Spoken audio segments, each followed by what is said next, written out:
Hey guys, welcome back to my channel. I have had several people reach out to me and want to know how to quilt. So with me working a full-time job plus working on several quilts, it's hard to set aside time to work individually with people. So I decided to do a series of videos. I split it into 3 sections. And we're going to make a baby quilt. That's on my list that needed to be done, so I'm going to go ahead and do that one.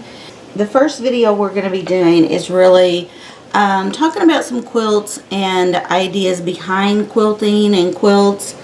They're very therapeutic, I will let you know that.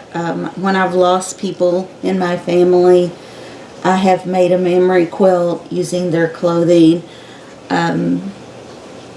You know, the whole time I was working on it, I was thinking about that person, and it was very healing, if you will.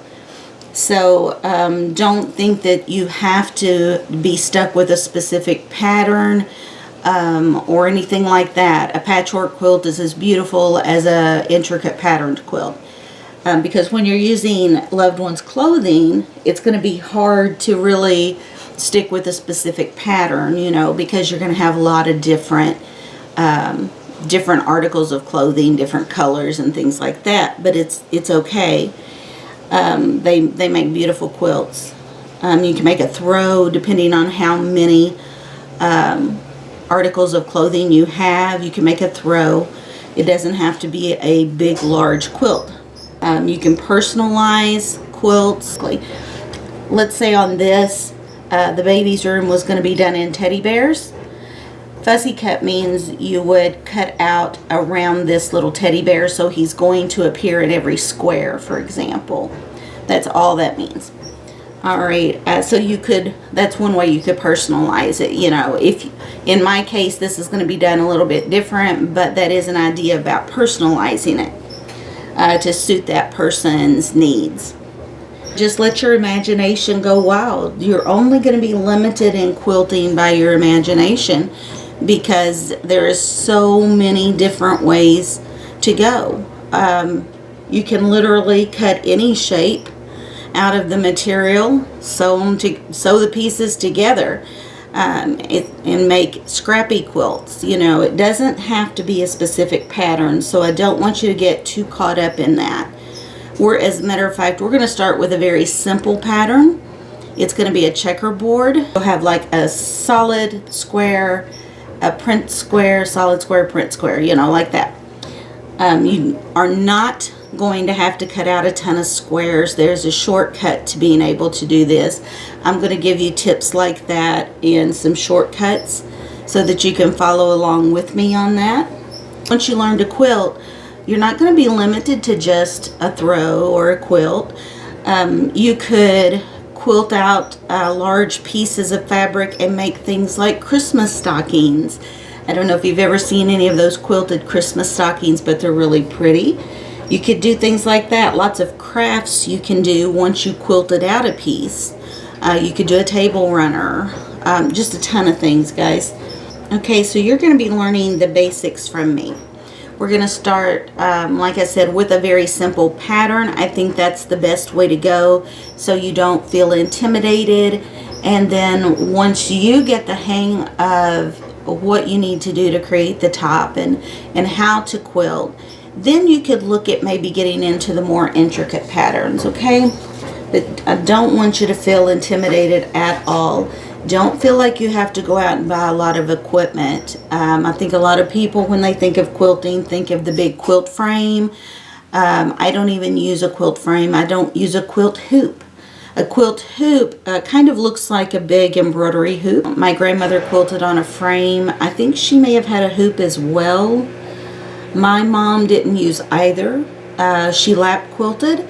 That's where you would just have everything pinned tightly together with quilting safety pins, and then just lay it in your lap and quilt, you know, while you're watching TV or whatever. So I learned the way my mom did. We're just going to be, I'll be showing you that way. So you will find as you're quilting and learning, you will settle in to a comfortable spot with a specific pattern, most likely. So if you're, going to be quilting for other people or making quilts for other people, and they're not picky about the pattern, you may have one that you kind of like the most. For my grandmother, for example, she loved the log cabin quilt, and she was fast at it because she liked it. And my mom, on the other hand, she liked one that was called, I actually saw it called two things: fence row. It's also called columns, and it was very fast to cut out, very fast to sew together, and she could quilt it fast. So, and it's pretty. They're all visually beautiful. So my mom kind of settled into that one, and I like it too. Although my favorite is hands down going to be called the Irish chain. We're not going to be doing that one, but it is my favorite. And that's something else about quilts that you want to think of. They're wonderful gifts. They're also beautiful heritage items. I have quilts that my grandmother made, that my mom made. But this video is going to be very detailed, so quilting is not difficult. I think that's another misconception people have, and so I don't actually need to be right there with you. I'm going to be able to show you the basics. And walk you start to finish through this quilt. At the end of the video, I'm also going to have a chart listed for you, and also in the drop box below the video. And it's going to give you some standard sizes of quilts so that you know how much material you're going to need. For example, a standard baby quilt is going to be about a 30 by 40. Now, when you purchase your fabric, you're going to notice at the end of the bolt of fabric, it'll tell you how wide it is.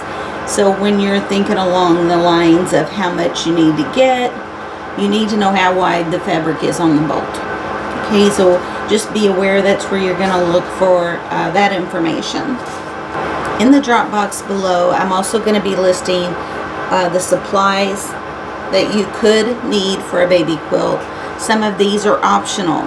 Okay, if you're going to use a pair of scissors and cut out all of your strips and material that you're going to need, you may not need this cutting mat. Okay, this cutting mat is what I have everything laying on right now, this blue mat. It's measured out in a grid pattern of 1-inch squares. Right here, this green item, that is a cutting ruler, also in the grid of 1 inch. Alright, and then this is your rotary cutter. I'm going to be using the mat, the rotary cutter, and the ruler. I always have scissors laying by to thread trim and things like that, but I always use the mat, the ruler, the rotary cutter. Highly recommend it, especially if this is something that is not a one and done for you. You think you're going to be quilting a lot, then definitely invest in those. You're going to need, of course, thread for the sewing machine, the bobbin. These are things you probably already have if you own a sewing machine. And that's another thing. I'm going to be using a sewing machine, but you don't have to. You can hand stitch everything, including the top of the quilt.